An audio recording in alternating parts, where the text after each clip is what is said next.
নমস্কার, আজ আমি আপনাদের দেখাবো কিভাবে ক্লাস, সেকশন, সাবজেক্ট ম্যাপ করবেন।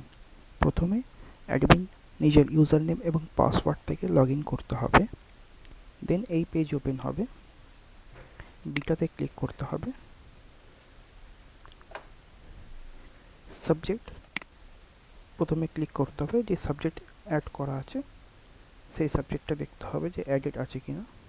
যদি অ্যাড থাকে, যেমন হিস্ট্রি অ্যাড আছে, এটাকে ক্লাস আর সেকশনের সঙ্গে ম্যাপ করতে হবে। তো এই বাটনে ক্লিক করতে হবে ম্যাপিংয়ে। যে ক্লাসের সঙ্গে ম্যাপ করতে চাইছি, যেই সেকশনের সঙ্গে, সেই চেকবক্সে ক্লিক করতে হবে। যদি সাপোজ ক্লাস 2B-তে ম্যাপ করতে চাই, তাহলে 2B-তে ম্যাপ ক্লিক করতে হবে। গ্রিন হয়ে গেল, ম্যাপ হয়ে গেছে। সেভ বাটনে ক্লিক করতে হবে, ইয়েসে ক্লিক করতে হবে, ম্যাপ সাকসেসফুলি।